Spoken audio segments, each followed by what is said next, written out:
This is a test of the City of Palatka audio system.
Good evening, everyone. We'd like to welcome you to our August 8th, 2022 CRA meeting.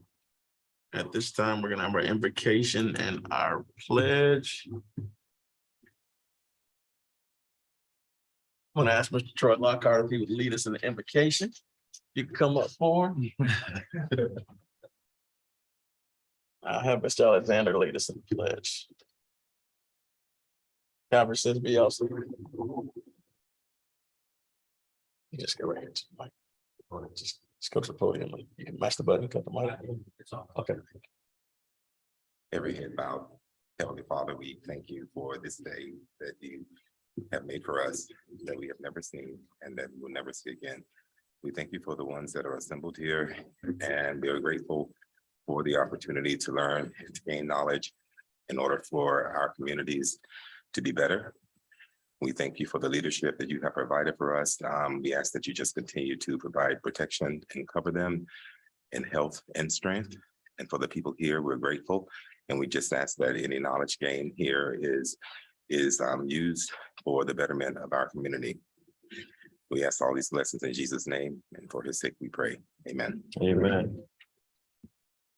I pledge allegiance to the flag of the United States of America and to the republic for which it stands, one nation, under God, indivisible, with liberty and justice for all.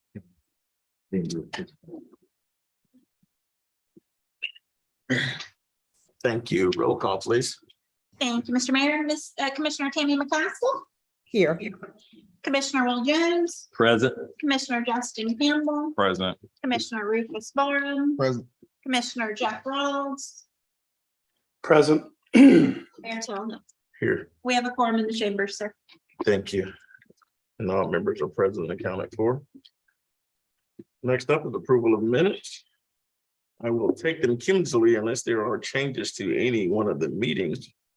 June 13th, July 15th, and July 21st. Is there a motion? Are there any exceptions to the minutes, first of all? If not, I'll entertain a motion. I'll make a motion that we accept the minutes from June 13th, July 15th, and July 21st, 2022. Second. There's a motion on the floor. There's a second by Commissioner McCaskill. Is there any further discussion on the motion? All in favor, say aye. Aye. Opposed, motion carries unanimously. Moving on to public comments. Public comments will be limited to 3 minutes. No action will be taken on topics of discussion. If there's anyone here for public comment, please fill out the yellowish speaker card in the back of the room and give your name and address as you come forward to the podium so that we can have an accurate record for everything that's there. Is there anyone here for public comment at this time? Seeing no one. We'll close public comment. We'll move on in the agenda. The regular business recommendations for CRA Governing Board, Community Representative Appointments. Current nominees, we have Dennis Kemp, Sam Deputy, Teresa Jackson. My understanding is one has been removed. Yes, Mr. Mayor, this is Sunny France for the record. I have received a withdrawal of application from Ms. Stanley Kemp. So we have Mr. Sam Deputy and we have Ms. Teresa Jackson. At this time, I see Ms. Jackson in the room. I don't see Mr. Deputy. At this, do we have any questions or any comments? Ms. Jackson, want to come forward and introduce yourself?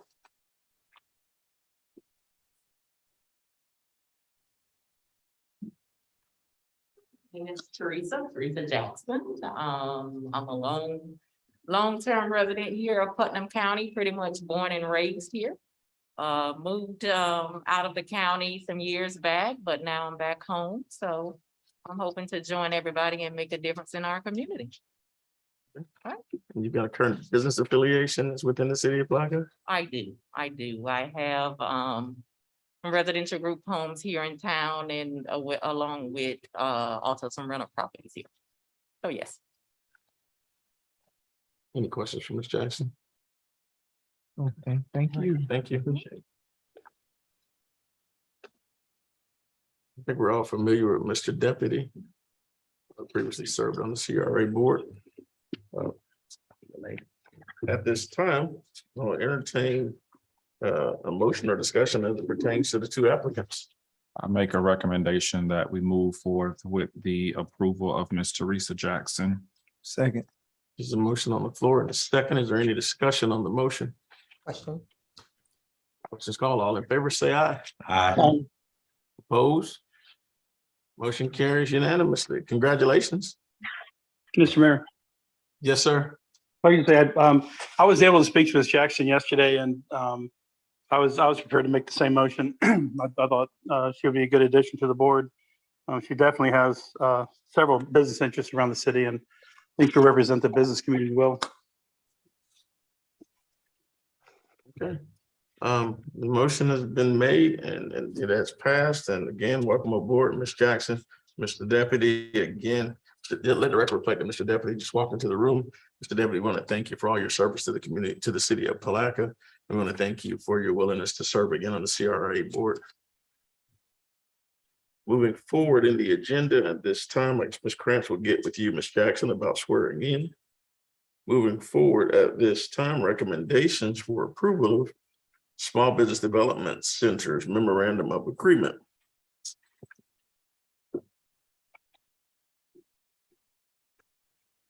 Mr. Mayor, if I could, this is very close to the agreement that you approved last year. There are a couple of changes which may or may not have been, I assume they were intentional. One of the changes is previously your agreement that was submitted had a paragraph that would have been an old paragraph 4, and it read that among the services that would be provided, it indicated that the consultant would be expected to, and your item number 4 was engage in a variety of professional development programs to enhance business management skills and to keep current on small business development resources and tools. Success will be measured by achievement of professional certification and or recertification. That paragraph has been omitted from the new memorandum that's been submitted for your approval. And then one other change, the other paragraph, basically, the old agreements specifically stated or mentioned Mr. Rick Paul by name, the new one does not. So with the exception of those two changes, the agreements are the same. We also have Mr. Paul here, who's a representative for SBDC at this time. Do you have anything else you want to add, Mr. Paul? Good evening, Mr. Mayor, and Commissioners. I think it is a move to try to simplify it a little bit more. I do have a professional certification, so I think they're just trying to simplify it and make it apply equally to all the various outlying offices. Any questions, comments from the commission at this time? Yeah, I think originally when I first came on commission, I asked about business recruitment, like new businesses in the area. And what's your role in doing that? I know we don't actually do it. I know it's not the city manager's role or responsibility. How active would you be in trying to attract new industry here in Putnam County, primarily the city of Palatka? Okay, so that's a fair question, and that's actually not in our wheelhouse, but I do it all the time. So wherever I go, I'm always talking about Putnam County and the city of Palatka. We deal with lots of business startups coming through the area, and that's in fact on the quarterly report that I'll talk about in a few minutes. But that is active, but I'm just not out actively recruiting small businesses to come to town. But the people that move to town are looking to start a small business. Somebody that's here is looking to start a small business. So I think it's the stats. I don't have the report in front of me. It's back on the chair, but I think it's about 40% of the people I consult with are business startups. Yeah, and maybe for clarification, and I know that this is about small business, but when people ask, why don't we have this type of business here in the city or the county? And a lot of times it's like, we advertise and we promote Palatka, and small businesses are good to help small businesses. But for economic development, we need some type of a recruitment for a little larger businesses, not to hinder, I want to be clear, small businesses. That's not the purpose, but to also, we have to have some kind of balance. So when people ask me, and that was one of the questions I was waiting to ask at the chamber event, but since you're affiliated, I wanted to know, and I thought this was a good time to ask that question. Yeah, it's a great time. The chamber has just hired a new economic development director, started 1 week ago. So, and he fills that role of actively trying to bring in a little bit larger businesses into the area. They call them primary jobs. So the primary jobs would be more manufacturing oriented, industrial oriented, higher paying jobs. And then typically what happens is because of all those new residents moving into the area, there's a spinoff of smaller businesses, an increase in smaller businesses to help take care of all the services and products that the additional employees coming into the area, need and use. All right. Any other questions? If not, I entertain a motion at this time. Motion to approve. Second. Vote on the floor and a second to approve staff's recommendation. Is there any further discussion on the motion at this time? Seeing none, all in favor, say aye. Aye. Opposed? Motion carries unanimously. Thank you again, Mr. Paul. You've done a great job with your workshops, and we're looking forward to much more. Thank you. Next up on the agenda, item number 3, discussion request for staff direction, the business specific wayfinding signage for CBD. Thank you, Mayor. Jonathan Griffith, General Services Director. At the last meeting, motion was for staff to bring back a specific example of the business specific wayfinding signage. So as you can see on the screen, that is a specific example similar to what you see in Winter Park, which is one of the programs that we researched. Any additional questions or comments based upon what staff's given thus far? I just like to say, I like what I see. Is that gonna be what it is? Yeah, that's a question. Because I know we've seen stuff several times and it doesn't necessarily end up being what it is that we saw brought before. So I just want to make sure if that's what we're seeing, that's what we're gonna get, if that's what we so decide. So Commissioner, this is a fluted aluminum pole with a ball finial and a Washington style base, which is similar to the lights that have been specified throughout the downtown. So it is for you as the board to say, if this is what you want, then this is what staff can go forward with. I'm pleased. I like what I'm seeing, and I agree with Commissioner Campbell. If this is what we're getting, I'm in agreement with this. I would also look at the size of those signs, the size of them. What are the dimensions? And the font size or whatever it may be when you're printing those, and are they for more foot traffic or for vehicular traffic as well? Those are some very good questions, Commissioner. So those blades would be approximately 6 inches in height. And blades would be the specific restroom placard. If you did approve this, we would still need to bring back to you program documents that would govern how the program would be put in place. Just some kind of a quick overview. Winter Park and some of the other communities, they've established a program. There's an application fee for people to apply. They only allow one sign throughout the whole district, and it has to be the business name only that goes on the placard. And there's an annual fee, and there's also a change out or installation fee that goes along with it. That was gonna be my question. So, but then the width, what about the width? But then also determine how much is going to be put on it, if it's going to be uniform in size, and with those, if the placard is going to be uniform, you know, just have to think about how much you're gonna have to pack on there and the size of the font. For visibility purposes. And it would be pedestrian focused, sir. I'm sorry, I didn't answer that question. So my question, the first page you have here with the signage on the back prior to getting the photos. You have this, Sonny? Can you put those up?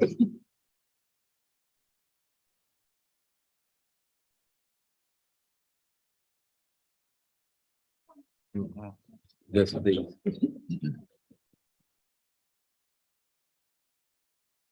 Nope.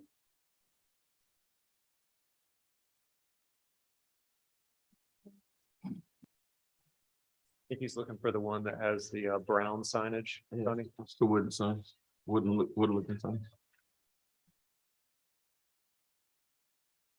Almost there. There you go.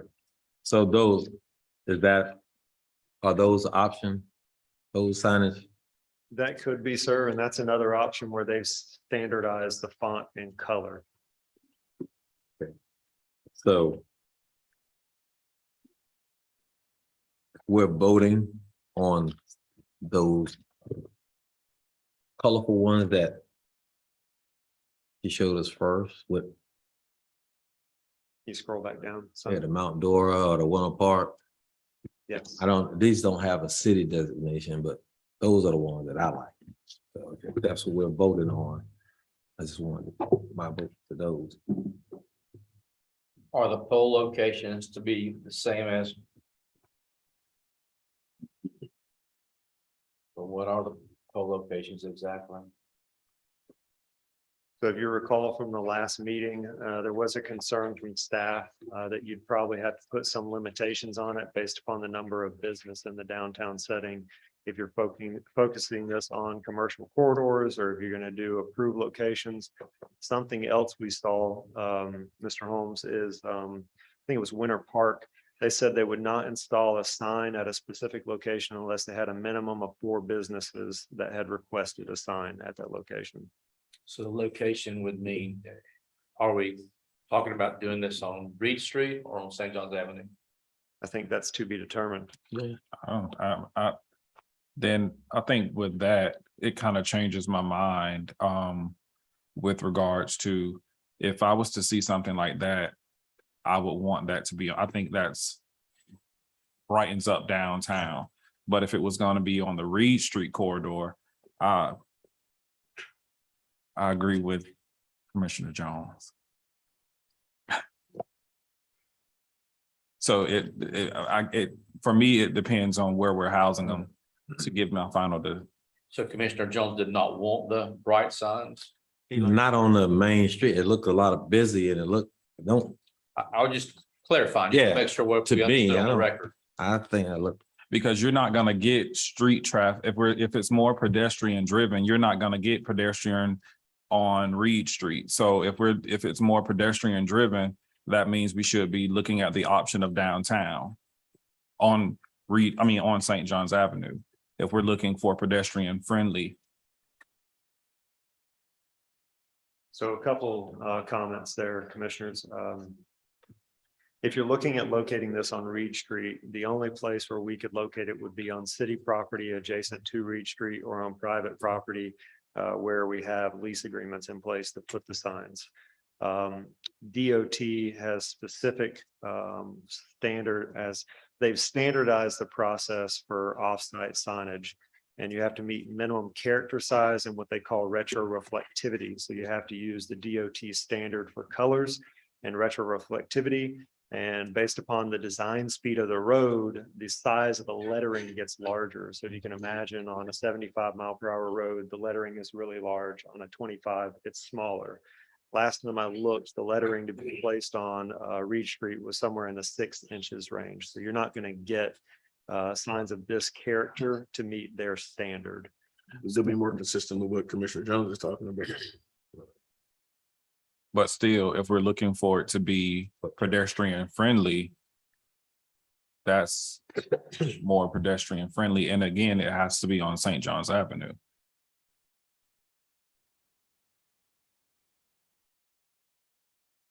Okay.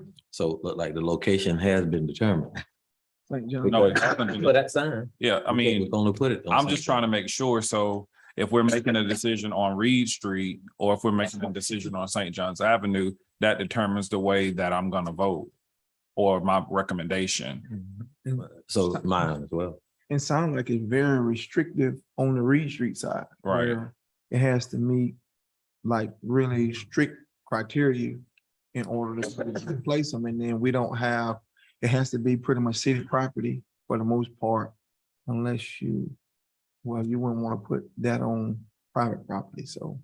And the reason I'm thinking for me, I'm speaking for me, St. John's Avenue, it allows the business to have the personality of their sign versus being restricted to that standard. So, that's why I say I would be more in favor of this being on St. John's Avenue, because it allows the vibrancy of whatever the business is to be displayed, and it may draw somebody to their business based on the sign that they have.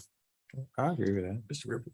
Just one other comment, Commissioner, to that point, you do have some other corridors and some other pockets where it would kind of meet that, intent.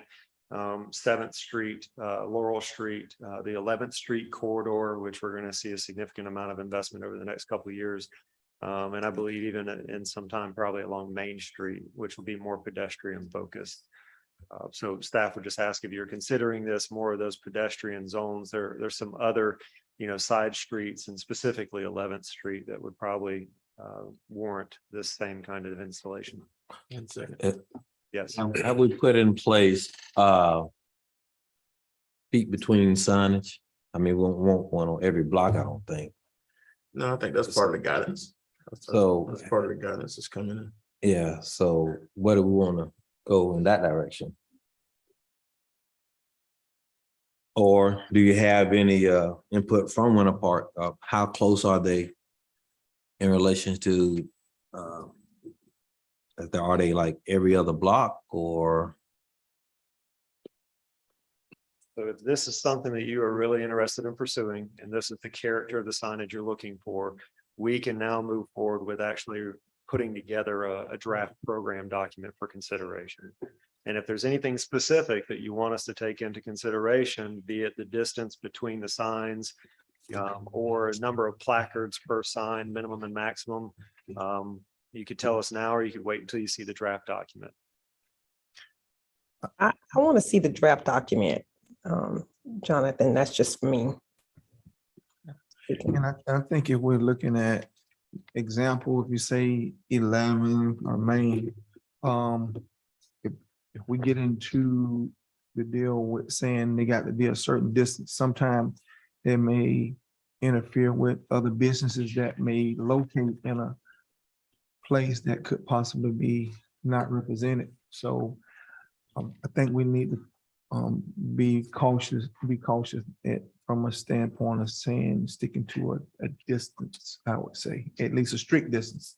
So you mean proximity to the actual business, so they can't advertise in front of a competitor? Is that what you're getting at? No, just say for instance, that we say, signs are gonna only be so many feet away from each other or whatever, then if businesses locate in a, within that proximity or within that, say it's 100 feet, and a business locate within or outside of that 75 or 100 feet, then that one probably wouldn't be represented per se. From a sign standpoint. I think a lot of it's gonna be driven by the interest of the business owners. And as to, if the business owners aren't interested in putting signs up, then it's gonna dictate how many signs you're gonna have, more so than anything else. And so I think, I think the questions are all healthy questions and good questions for what we have.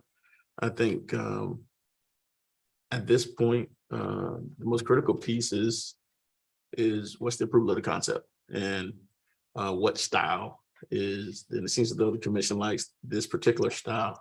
And I think the rest of it can be brought back with more detail as it relates to the agreement. And we also have an opportunity to gauge current businesses to see what their interest would be in such a program once we start moving forward. I think the rest of that will give us the final details. But I got a I question. think the questions are, I think the questions are valid. I got a question. if I Commissioner can. McCaskill. Commissioner McCaskill. I don't have any question. Thank you. Okay. I got a question. Yes, sir. So would it not be prudent to run this past the businesses before, see what the level of interest is, but also whether or not they want the colorful signs or the signs that are all the same? I like either one of them. I think they look great. I think we should definitely go down this road.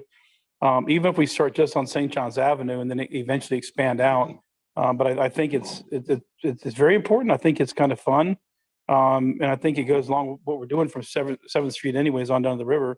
This would definitely be useful, but and I do think from going from Laurel Street to Main Street, that should be the available area if we're looking at the central TIF, especially because that defines that area. Good. Sounds a lot like what I just said, but good. So now that we've got that, I was not understanding that part of it. no, you're fine. Let's now that we have it in place, let's go ahead and make this memorialize it with a motion. I'll make a And motion then- that, Go ahead.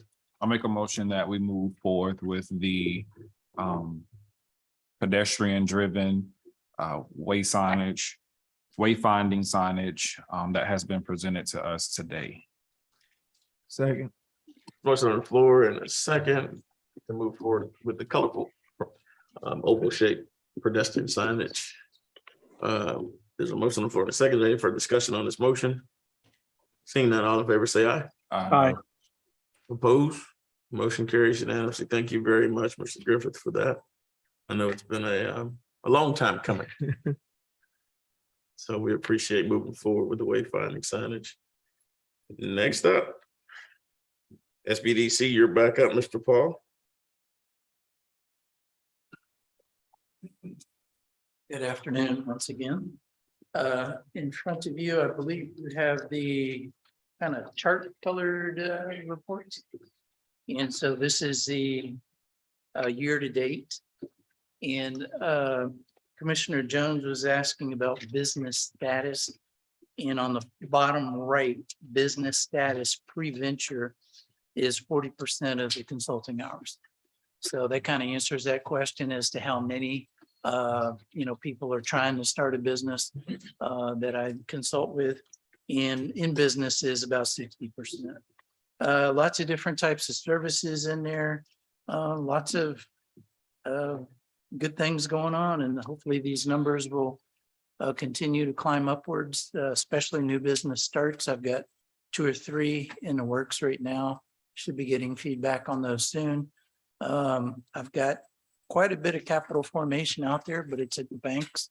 And, I've got them to the finish line for, the business plans and the pro forma financial statements and that sort of thing. But again, I'm not the banker. I can't make a decision. So hopefully a couple of those will go through and that number will jump up. What questions do you gentlemen have about the year-to-date activity report? Any questions?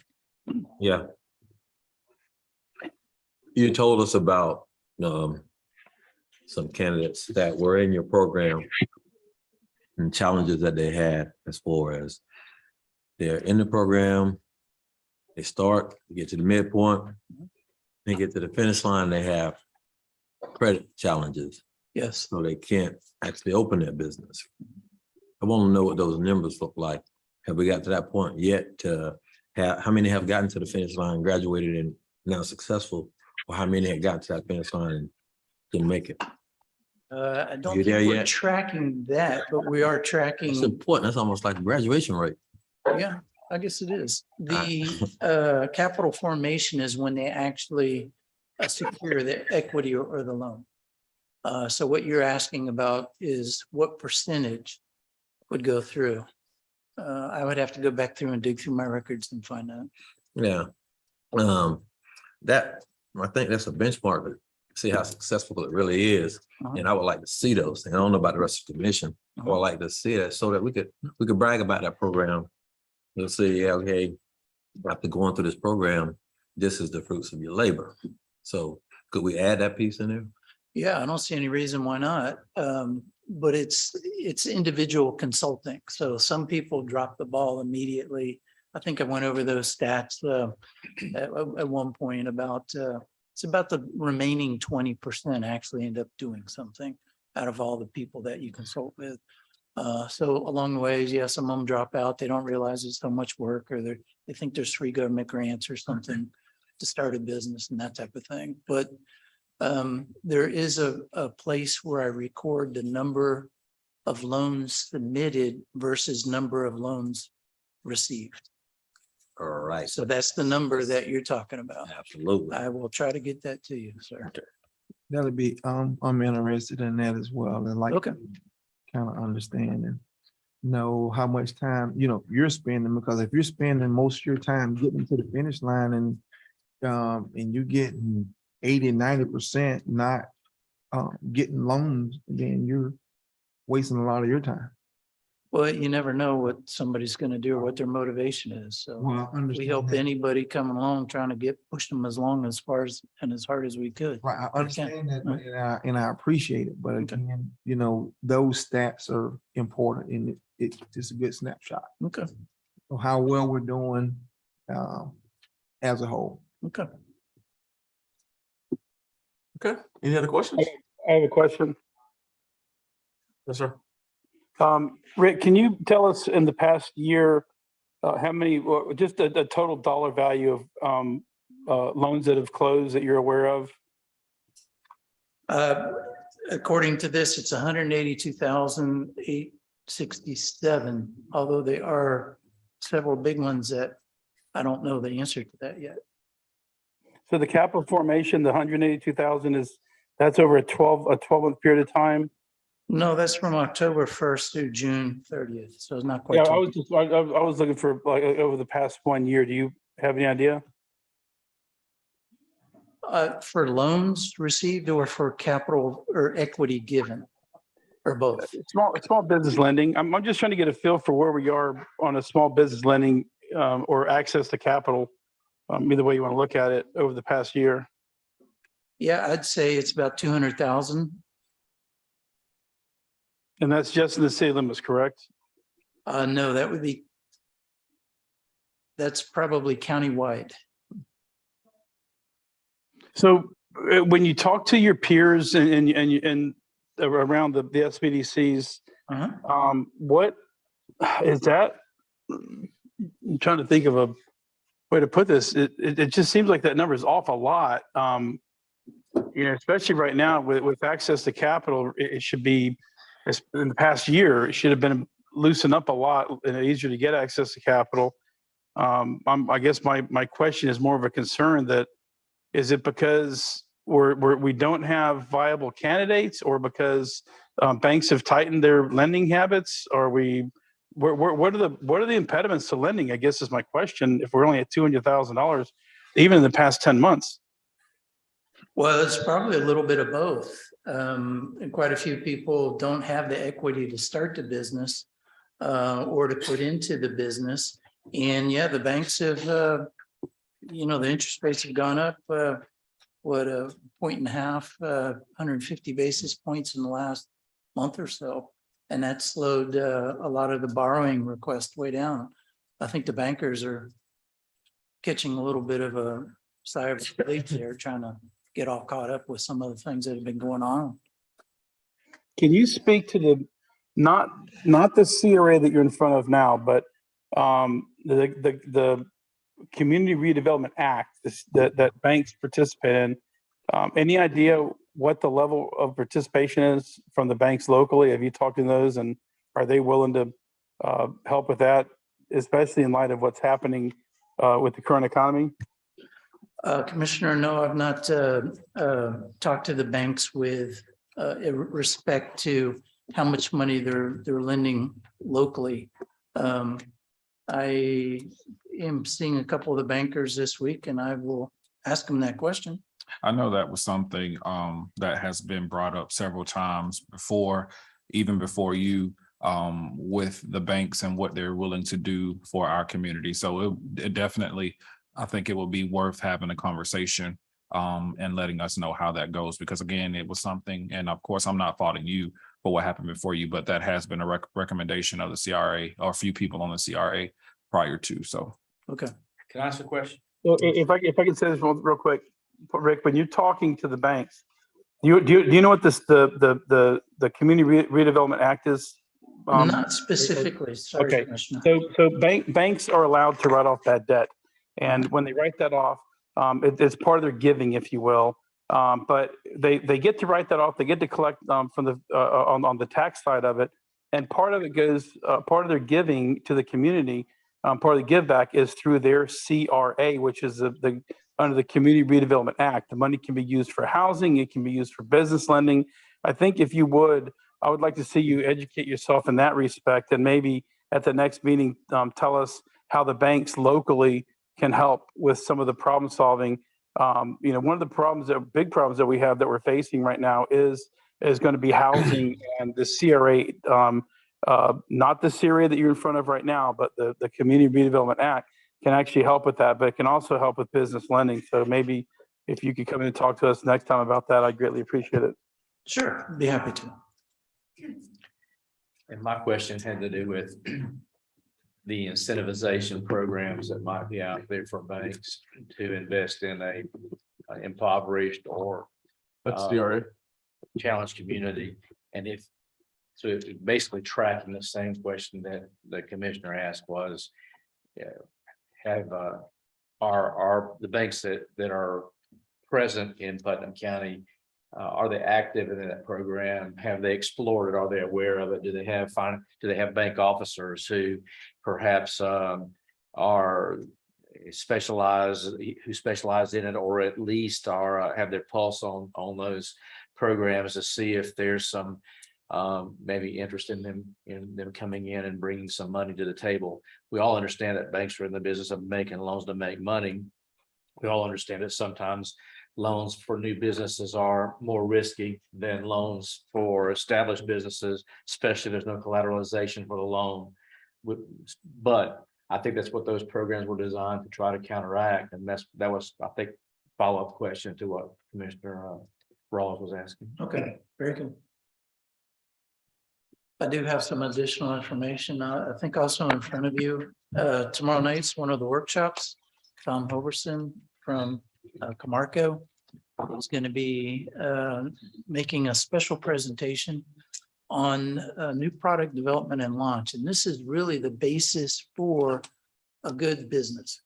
Having a viable, usable, desirable product or service and providing that to the community where there's a good need for it. So it's really the starting line of entrepreneurship, of small businesses, because if you're generic, it just doesn't work out as well as if you're a forerunner. So having that innovative piece or approach helps you gain competitive advantage and helps your business succeed greatly. So tomorrow night, new product development launch at the Chamber at 5:30 to 6:30, put on by Tom Hoverson. So hopefully I'll see some of you there. And then the other note I have is the next Entrepreneur Social will actually be in Crescent City on Tuesday, September 20th from 5:30 to 6:30. So with that, gentlemen, are there any additional questions or? I've just got one point of clarification. Okay. I kept saying Community Redevelopment Act, it's Community Reinvestment Act. Community Reinvestment Act, okay. Yes, thank you.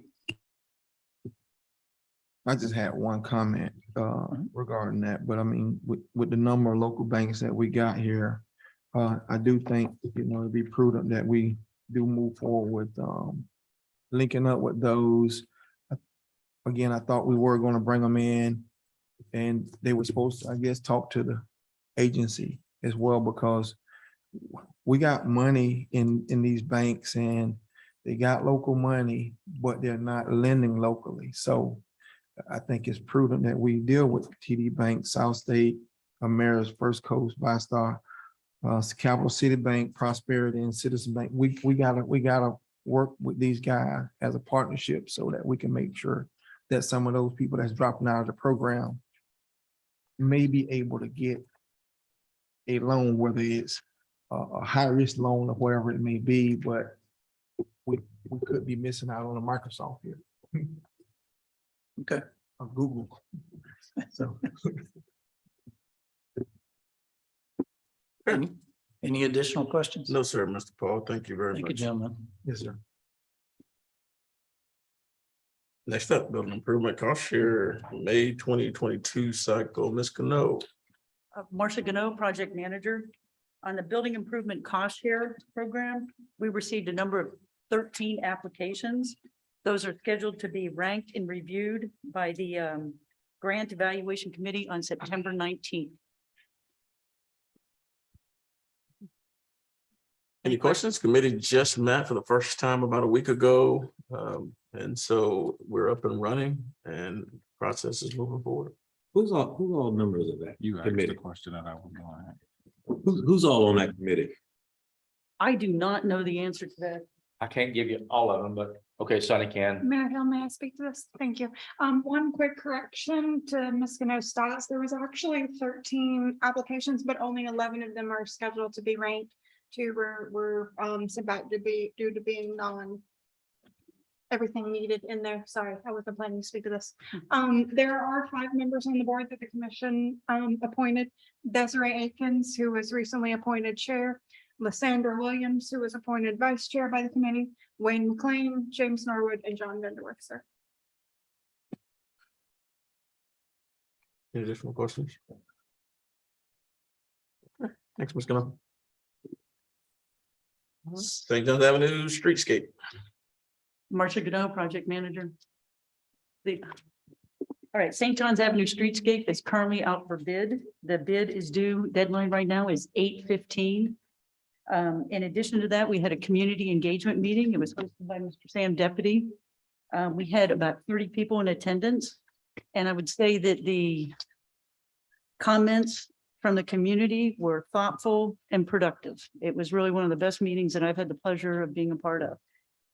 There was a high level of interest, of course, on the contractor restraints and work hours. So we talked about that. We talked about the alternative that was incorporated in the bid documents. There was a lot of enthusiasm to help communicate, not only changes, as we bring it on board, but as we're working through, with the contractor and whenever, once we start with the effort. There were a lot of questions on follow-up and maintenance budget on landscaping. The fertilizer, the water, the trimming of trees, with the point that if we go through and we go through all this effort and we get it nice, what's the commitment behind the city in order to maintain that? And then also there were a couple, some comments on what I would consider easy wins for the city. Questions about communication signs during construction, making sure that it's, we have the apron signs, that we're moving those around, that we're really keeping it very visible that the businesses are viable during construction. Right, and I think the other thing is Ms. Cano has done a great job of going block to block business and trying to reach businesses to give them information about what the layouts will be on their various blocks and also being able to come up with viable adjustments based upon certain concerns that are there if the options exist. Any questions from the agency? Seeing none. Just a comment. I mean, they're doing an excellent job. And then they also posting any current jobs and the next phase, they're posting those as well on the website. One of our lessons learned, and I'm very personally thankful that we had the opportunity with the downtown potable water project in order before this, because it really gave all of us a lot of awareness of what we know, what we think we know, what information has been shared or hasn't been shared. And clearly a lot of opportunities for the city to step up with communication. We've committed to doing a 10-day notification that something in your area is going to happen that addresses any kind of inconvenience, whether it's water disruption, tree, street, access way, and then a 24-hour drop-off notice on specifically more, time between 8 and 3 or whatever it is. So I think if we can get that well-oiled and well into place, that'll be a huge step forward. So very much appreciate the lessons learned and the feedback that we've gotten on that. Also have a suggestion. whether 24 hours or, sometimes you don't have that, but to have the community aware, especially downtown merchants, utilizing, the emergency signs that we use from the police department. We used to use it for, what I'm looking for, Chief, that the electronic sign that you guys put on the trailer, electronic sign board out, that would help because like to tell everybody, hey, water shut off at such time downtown, and we wouldn't have people calling us or writing us. And they'll know about it. So if you're downtown, you're gonna see that sign. If it's not in use by our police department, that'd be something that we could look into. My as far as question is, can utilizing. it, I agree, but my question is, can it be used for something like that? If Yeah. there's no limitations to what it can be used for, right? Okay. Right. Yeah, I think that's a great idea to put that out. So just to cover all bases, I think. Aside of that, do we not have any, as far as a database with emails or telephone numbers or what we could do a call out to provide that information? Because what about if somebody doesn't come into town and they don't see it until they actually get here, but having an idea that something was done prior to them getting here? Like, do we have that kind of communication available? Part of the 10-day notice, it would go out by mail. We also blast it out through all the social I'm media. talking more specifically about if they don't have if you can't get that 10-day notice out. Well, like we just did it this week or last week on the first one, we did a blast out. It was within 24 hours on all the Sunny social media sites about, getting that confused. What project was it? That was the South 14th, 15th Street. South 14th, 15th Street, because there's a limited road access. So we blasted out. So I think one option, and another option is in line with what you're talking about, the blast out through the social media. And we've also had a number of community social media sites that have volunteered to be a part of that as well. So I think, does that answer the question that you were asking on last minute? Whenever we don't have the time for the 10-day notice and No, 24-hour notice? It answered it, but it didn't. I was speaking more specifically to the business owners within that area. Not because everyone, social media is definitely a thing now. Everyone is not on social media all day, every day. So I'm looking for options to minimize that argument of, hey, we're not on social media. So direct contact as far as email or a phone number that we'll be able to send out a blast or email that can kind of eliminate that. So, because now we're finding people using, well, I'm not on social media like that. So what can we do to combat that already? So, yeah, thank you for clarifying that. We are building that database. We have, everybody that I've gone out and talked to, I've gotten emails and names. Also, Mr. Deputy has an extensive list of emails and names. We're going to put all those together and those will go out as well. Thank you. I have a question. That's a good point. We're dealing with the email names, what you also have, do they have cell phones or where you can text them or whatever it may be? We want to look at every means of communication and how they would like to be communicated with, I think, because if you're dealing with a downtown group, there should be some form of communication that you have, whether it's, like you say, if it's the social media, website, cell phone, whatever it may be, those various measures. She's gone door to door. She's gone door to door I understand that, but with firsthand in-person contact. right, but you can't go, if they go to door and the people are not there. Well, like I'm Commissioner- speaking more specifically to They're the not- situation that we just had to deal with.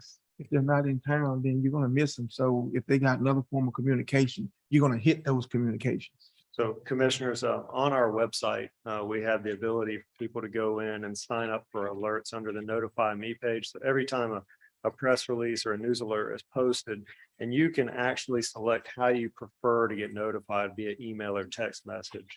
So maybe we'll just change our message a little bit and let people know they can sign up for this additional layer of notification All right. in addition to everything that Ms. Gano and the rest of the team's already doing. Would that suffice? Well, I'm signed up. I think that's something that's beneficial to the community as a whole. So I don't know if we can do a small campaign to push that out to the community. I think that's something that the entire city would be able to benefit from if they know that that's an option, just like they do with the EOC.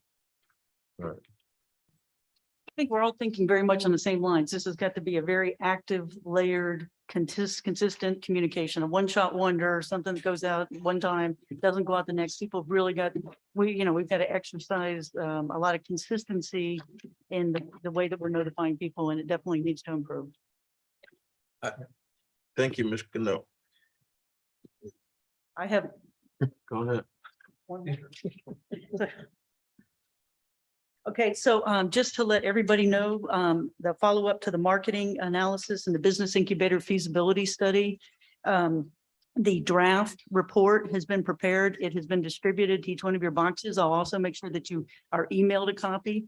It's draft, it's not in its final form, but it does include all of the the market analysis, the charts, the information there. So we're really looking forward to any comments that anybody has. A&E is scheduled to come back and make a presentation at the 8:25 commission meeting. So if we can get any draft comments prior to that, we make sure they incorporate it in, and then after that, they'll do the final report. Okay, we all have the draft. Yep. Thank you. Thank you very much. Okay, Mr. Holmes, anything? No, sir. Mr. Griffith? No, anything else? Commissioner Rawls, I have nothing. Mr. McCaskill, Nothing at this time, Mayor. Thanks. Commissioner Campbell, Nothing, sir. Commissioner Jones, Not at this time. Commissioner Borum. Nothing at this time.